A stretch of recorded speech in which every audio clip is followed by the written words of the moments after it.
What's up everyone, welcome back to ARTV. My name is John and it's time for a review of the fourth studio album by the American rapper, musician, and now actor Machine Gun Kelly, Hotel Diablo.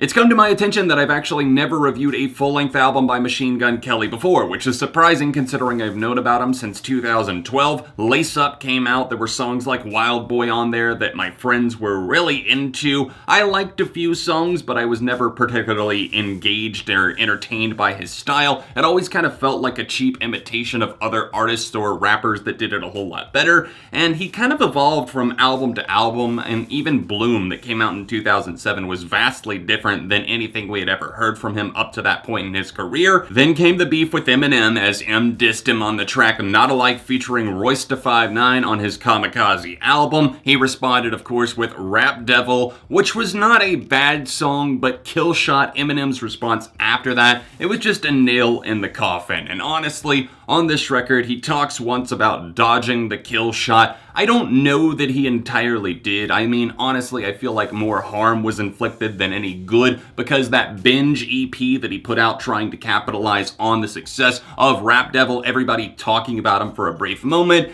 it was just awful. I'm sorry, there's no sugarcoating it. It was really, really bad. That's probably why I was so surprised that I actually checked out the singles from this album, Hotel Diablo, not expecting anything at all. And I thoroughly enjoyed Hollywood Whore and I Think I'm Okay featuring Youngblood and Travis Barker. It took on more of a rap rock direction, which is something that I'm kind of a sucker for. I grew up with bands like Papa Roach, Linkin Park, and even though I'm not always a fan of everything that I go back to, the style, it just has something that does scratch that itch for me. Man, the singles were kind of misleading in terms of what was actually coming on this album. It's not that it's always awful or anything, I just don't think MGK really knows what he wanted to do with this record. At times it feels a bit more lighthearted, there's a little skit track thrown in there. It's only like 38 minutes long, but still it feels like it's wandering, like it's lost in the desert at times. The beat selection and production is probably one of the best things that I can say in this album's favor. There's many that do pop off, they have a lot of flavor that doesn't necessarily feel like it's molding to the current trap scene, but it blends in, like I said, some actual instruments. You're gonna hear guitars, drums, and obviously synthesizers, other rap-inclined hip-hop style beats fusing together a lot of different elements. It's not a bad chemistry that I'm feeling from a lot of the tracks, but again, it's not always enough to save the entire song. MGK gets lost in these themes of depression and kind of repeats himself in a lot of places on the album. I really respect a lot of the statements that he made, and he talks about a lot of the people that we've lost, from Chester Bennington to Mac Miller to many others that have passed away or taken their own life in the past few years, and it's unfortunate, and you can really see that spilling out of him and how it's affected him on a few of these tunes. But also, at the same time, it just feels like he's a little bit running in circles in places, and that's what's so frustrating about Hotel Diablo.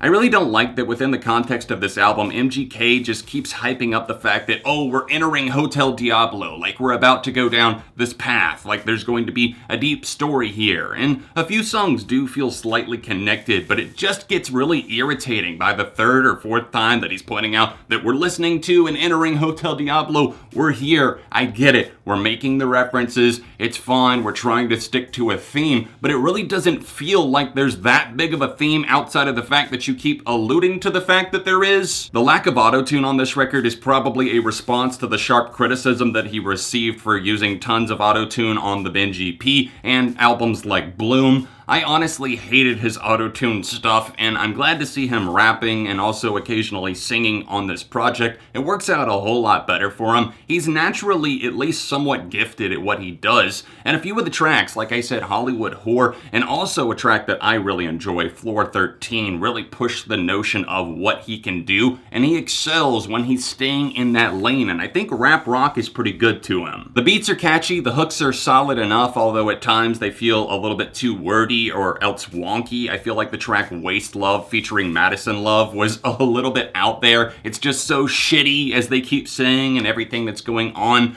It just feels a little bit wrong to me, the way that they throw that in there. The backing band on Hollywood Whore is definitely appreciated, and this song actually samples Numb by Linkin Park, and it pulls off the sample really, really well. I was concerned when I saw that, but honestly, I know that Linkin Park and MGK got along. They were friends. I'm sure the blessing was given there, and he does it justice. This is a track where he kind of opens up about betrayal in the industry, getting played like a Hollywood whore, somebody who gets used up and then thrown out. Again, the singles were all very different from each other and a bit misleading as to what we could actually expect on the record. I mean, it's not that none of the songs on the album sound like any of them, it's just that El Diablo, I Think I'm Okay, and Hollywood Whore, they're all vastly different songs, and I do enjoy all of those, in particular Hollywood Whore and I Think I'm Okay, for different reasons, but when you get into the record, it just feels like it's kind of jumping around, and not in a good way, like, oh, he's pulling off all these different styles. Again, it just somehow feels the same, but also way too different at the same time.